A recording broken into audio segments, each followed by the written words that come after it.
En el caso de la elección departamental de Montevideo, hay 6 candidatos que compiten por el cargo de intendente, pero participan distribuidos de una manera muy particular. 3 de ellos, Carolina Cose, Daniel Martínez y Álvaro Villar, se presentan bajo el lema Frente Amplio, que gobierna en la capital desde 1990 con votaciones del 50% para arriba.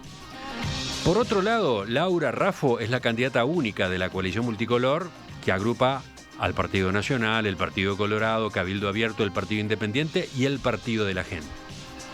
Y luego hay otros 2 candidatos prácticamente testimoniales, Eduardo Rubio por Asamblea Popular y Leonel García por el Partido Verde Animalista. Eso en cuanto a la elección departamental. Por otra parte, está en pugna la serie de cargos de alcalde y concejales de 8 municipios. Diego, Antonio, ¿andan por ahí todavía? Estamos, sí. No nos hemos ido. Bueno, a ver, ¿qué resultados relevantes hay que tener en cuenta? Hay que observar esta noche acá, en la capital. ¿A qué hay que estar atentos? Un par de intervenciones cortas.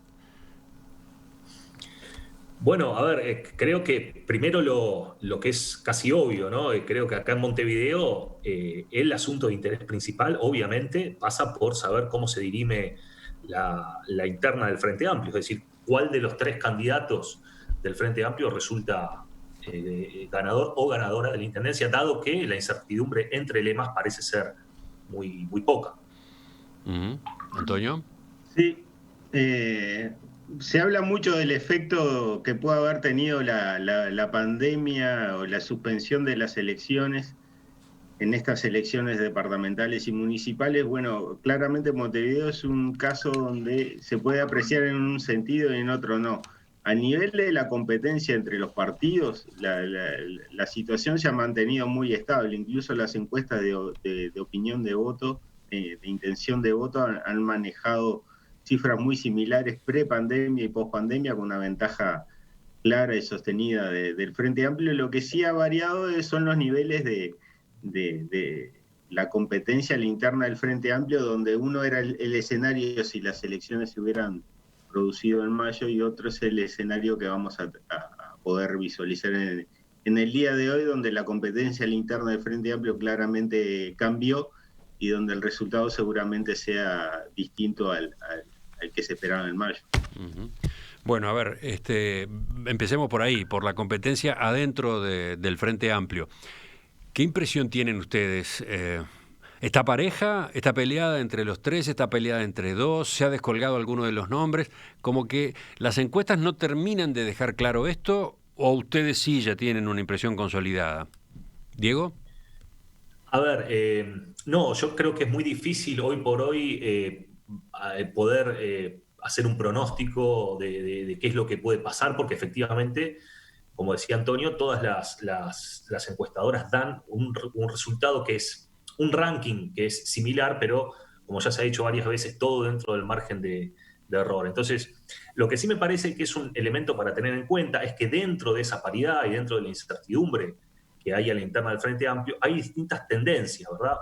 Suele decirse que lo relevante no es tanto el número, sino la trayectoria, y allí yo me sumo a lo que señalaba recién Antonio, es decir, cuando las elecciones parecía que iban a disputarse con normalidad en el mes de mayo, todos coincidíamos en que había un favorito que era Daniel Martínez dentro del Frente Amplio, por obvias razones que no vale la pena repasar aquí. Pero digamos, había una candidatura como la de Álvaro Villar que tenía una dificultad muy importante para lograr hacerse conocer en la opinión pública, y entonces allí aparecía un escenario. Ese escenario cambió por la postergación y le permitió a Laura Raffo en la coalición multicolor, pero hablando propiamente del Frente Amplio, a Álvaro Villar poder desplegar una campaña de conocimiento, respaldado además por uno de los sectores más importantes que tiene mayor capacidad organizativa y de llegada a todo el territorio del departamento, como es el MPP, le permitió entonces a Álvaro Villar al menos equiparar la elección y hoy por hoy ser un candidato altamente competitivo dentro de la interna del Frente Amplio. Entonces, a mí me parece que el primer escenario es hay incertidumbre, pero hay distintas tendencias. Claramente para todas las encuestadoras, Daniel Martínez mantiene un stock importante de intención de voto, pero en una tendencia declinante a través del tiempo, ¿sí? Entonces, yo creo que más que medir el stock con el que llegan los candidatos, es interesante observar de dónde vienen y tratar de hacer un ejercicio de imaginación, que es hacia dónde pueden, hasta dónde pueden llegar en esa trayectoria. Sí, por otro lado estuvo del lado de Carolina Cose su gestión parlamentaria, ¿no? Que pudo verse en estos meses entre marzo y septiembre. ¿Eso también ha jugado a su favor, da la impresión, o no? Sí. Y su posición crítica respecto a la coalición, porque se juegan varios partidos a la vez, ¿no? También es sintomático que, respecto a esto que decía Diego, la posición que tiene Laura Raffo como candidata de la coalición multicolor. Claramente antes de mayo, antes de que se declarara la pandemia, el blanco de su objetivo, el blanco de sus críticas era fundamentalmente Daniel Martínez, y esa posición fue variando gradualmente, y Carolina Cose hoy es visualizado, se puso como el principal objetivo de su campaña. Incluso ha tratado de instalar la idea de que hay una polarización entre las dos candidatas, Cose por el Frente Amplio y la candidata de la coalición multicolor. Pero creo que es muy importante, me adhiero también a lo que decía Diego, lo más importante es ver la tendencia, y el estímulo del sistema electoral también tiende a generar un escenario de competencia entre dos candidatos al interior de los partidos, porque decíamos, el sistema de mayoría simple hace que la competencia a nivel interpartidaria tienda a generar escenarios bipartidistas. Al interior de los partidos también el candidato que tiene más votos a la interna es el que resulta electo intendente. Por lo tanto, el estímulo es a generar una competencia entre dos candidatos fuertes. Y lo que hemos visto en este periodo es que, si miramos la curva esa que hacía referencia a Diego, es que Daniel Martínez viene declinando y Carolina Cose y Álvaro Villar vienen subiendo. Entonces, se puede dar un escenario donde haya votantes que quieren que gane el Frente Amplio y que voten a favor de un candidato o en contra de otro, y eso pueda generar movimientos, o incluso si se logra instalar ya, ahora que falta tan poco, la idea de que el Frente Amplio es el que va a ganar la elección, y que se produzca el mismo fenómeno que pasa en departamentos del interior, donde si uno ya sabe qué partido va a ganar, bueno, trato de influir cuál de los candidatos va a ganar. Obviamente al Frente Amplio como partido le sirve esto, quizá alguno de los candidatos no se vea tan beneficiado y otros sí. Ahora, votantes eventuales de la coalición que quieran definir quién va a ser el intendente. Claro, yo decía, esa es una de las cuestiones más interesantes que tiene el comportamiento electoral, ¿no? Para quienes nos interesan estos temas, y es que la coordinación de los votantes es muy cruel para los partidos y para los candidatos menores, ¿no? Porque implica una distribución regresiva de los votos. Es decir, pierden los más chicos en favor de los más grandes, ¿no? Entonces, efectivamente, poder terciar en una elección por mayoría simple es difícil. Sin embargo, lo que estamos viendo es que en el Frente Amplio no se ha dado, al menos hasta las últimas encuestas, es posible quizás que hoy el resultado sí se dé en ese sentido, pero hasta las últimas encuestas no había habido un candidato que haya resultado evidentemente abandonado por razones de voto útil dentro del Frente Amplio, sino que los tres de algún modo mantenían y mantienen alguna expectativa de éxito. A mí me parece otro asunto muy interesante y que no hemos mencionado dentro de lo que es la elección en Montevideo, es cómo producto quizás de la pandemia y producto también a la vez de la alternancia en el gobierno nacional, han cambiado en cierta forma los ejes de la campaña departamental. ¿En qué sentido? Quiero decir, bueno, a ver, las elecciones departamentales se separaron en el tiempo de las elecciones nacionales precisamente, entre otras cosas, como un modo de favorecer las agendas locales, ¿sí? Las agendas departamentales, que por supuesto no tienen por qué ser las mismas en todos los departamentos, y habilitar discusiones que son importantes, que son relevantes en cada uno de los departamentos. En ese sentido, la elección de Montevideo, más allá de que por la envergadura que tiene el departamento, por la concentración de la población y de la actividad económica, etcétera, habitualmente es una elección de carácter más nacional. Yo creo que este año la temática se nacionalizó mucho más, ¿sí? Y yo creo que eso empezó Se nacionalizó en dos sentidos, ¿no? Con Laura Raffo presentándose como la candidata del cambio, del mismo cambio que triunfó a nivel nacional, ¿no? Y mostrándose muy cercana al gobierno de Luis Lacalle Pou, y con el Frente Amplio, con varios de sus candidatos cuestionando y criticando políticas del gobierno nacional, ¿no? Exacto, yo creo que ahí hubo una decisión que creo que luego fue dejada de lado por Raffo, pero en principio parte de su campaña estuvo asociada a mostrarse efectivamente como la continuidad del cambio a nivel departamental y muy recostada sobre la imagen del presidente, obviamente por razones absolutamente entendibles que tienen que ver con la buena imagen y con la alta evaluación que el gobierno nacional tiene y tuvo entre la ciudadanía durante toda la campaña. Ahora, también es cierto que el Frente Amplio y en particular Carolina Cose decidieron también colocar como un tema de campaña importante la oposición al gobierno nacional, buscando de algún modo establecer dos modelos, si se quiere, o colocar al gobierno nacional como un modelo a enfrentar. Eso incluso ha suscitado mucha polémica durante la campaña.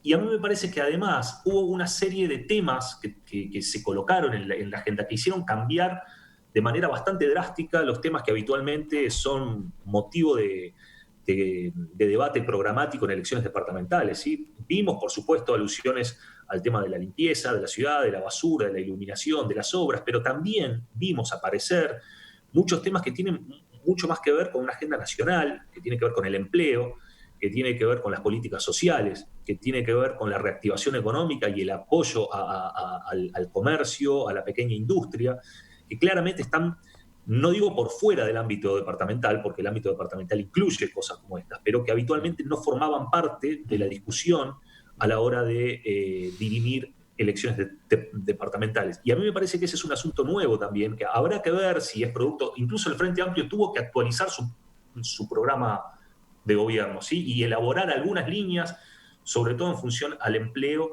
y a las políticas sociales. Y creo que buena parte de las apelaciones de los candidatos y las candidatas han orientado buena parte del debate hacia esos asuntos que no eran naturales de este tipo de elección. Para ir completando este enfoque, para ir completando esta parte de la mesa con ustedes, Montevideo concretamente, miren lo que quiero saber. ¿Podrán contestarme? ¿Hay números mágicos hoy? ¿Hay números referencia hoy para el Frente Amplio por un lado, para la coalición multicolor por otro? ¿Hay números que hoy las respectivas organizaciones van a estar observando a ver si se dan? ¿Qué dicen ustedes?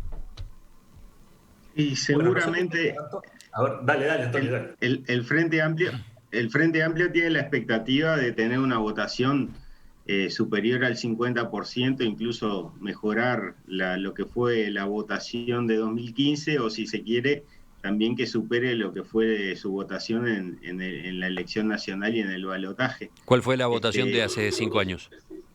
Y estuvo en el entorno del 55%. Entonces, digamos, no fue la más alta es la de 2005, que ahí estuvo en el 60%, logró una cantidad importante, tenía 19 ediles,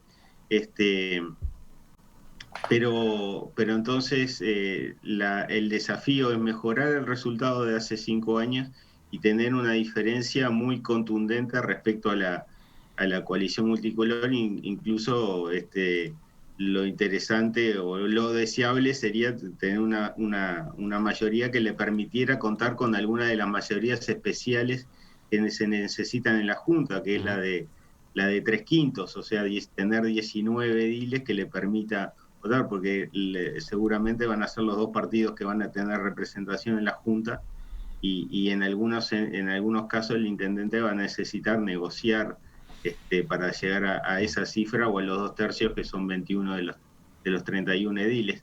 Y para la coalición multicolor el desafío es superar la votación de hace 5 años e incluso superar la votación, superar la línea del 40%, tener una votación mejor de la que se tuvo bajo el lema Partido de la Concertación. Sí, recordemos que fue una elección muy particular aquella del Partido de la Concertación, ¿no?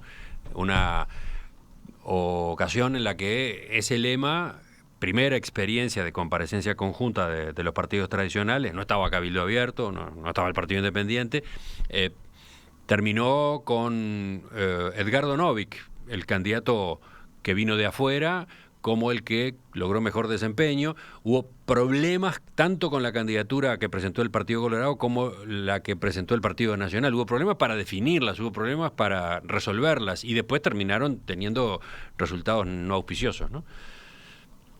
Bueno, de hecho, creo que precisamente esa experiencia fue la que determinó que en esta ocasión, que no se pudo, vamos a recordar, no se pudo replicar la experiencia del Partido de la Concertación porque este partido no logró atravesar el umbral de los 500 votos en las elecciones internas. Entonces hubo que optar por otra ingeniería electoral, que en este caso es la utilización del lema Partido Independiente. Pero aún así, esta ingeniería podría haber utilizado las múltiples candidaturas y sin embargo no se hizo. Y una de las explicaciones que hay a por qué los partidos que conforman la coalición multicolor decidieron avanzar con una candidatura única, cuando a todas luces parecía obvio que la mejor estrategia era abrir candidatos para lograr abarcar buena parte del electorado, creo que tiene que ver precisamente con esa experiencia de Novic, ¿verdad? En donde los partidos, el Partido Nacional y el Partido Colorado montan una estructura que finalmente es aprovechada casi que mayoritariamente,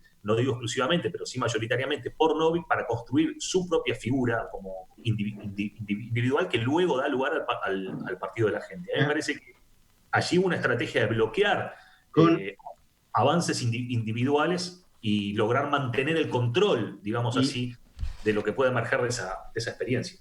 ¿Decías, Antonio? Y esta vez el convidado de piedra iba a ser, si se hubiera abierto, seguramente Manini, y eso podría haber supuesto favorecer la implantación territorial de Cabildo Abierto y que fuera quien se terminara llevando, como pasó con Novic, la mayoría de los votos, e incluso dejar al Partido Colorado, como pasó en esta legislatura departamental, sin representación Exacto. Y vamos a recordar que en la Junta.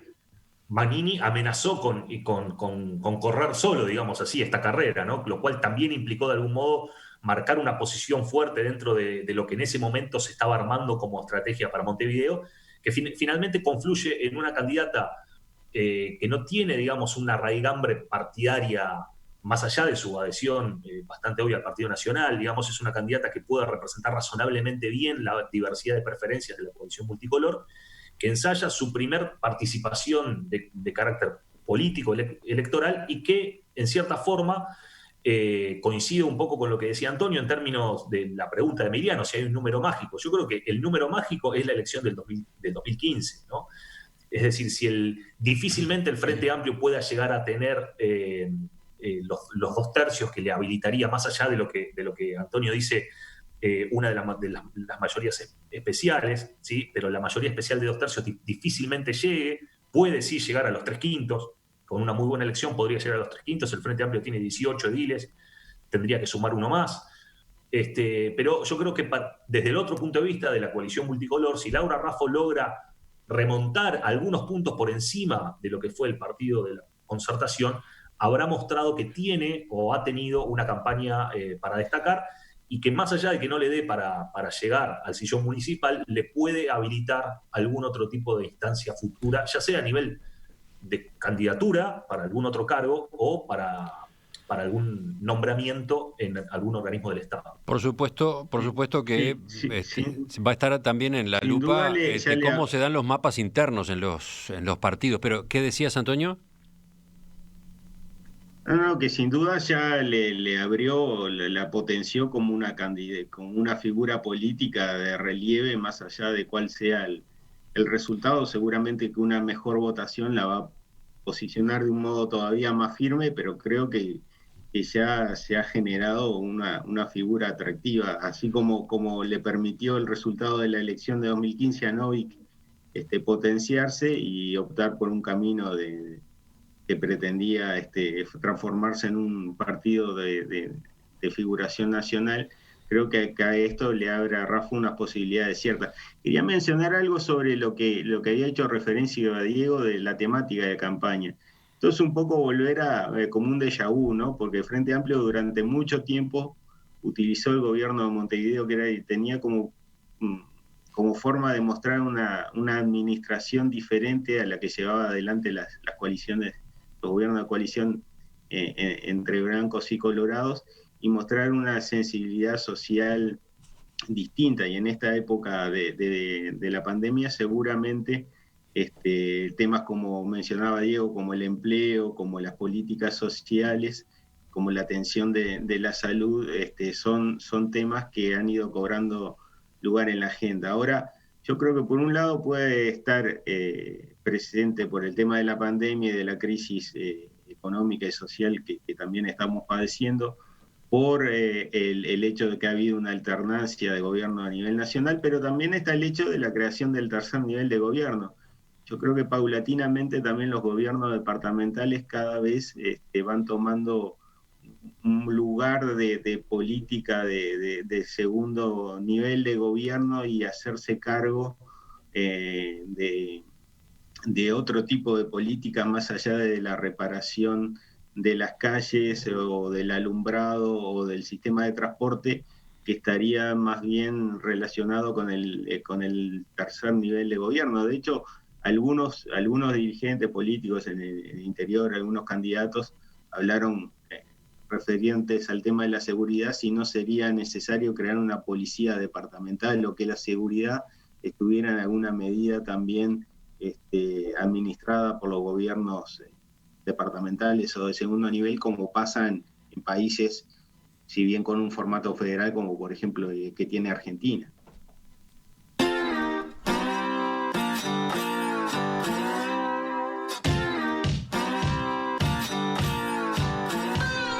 Antonio Cardarello y Diego Luján están con nosotros en la mesa de análisis político en esta emisión especial de domingo 27 de septiembre.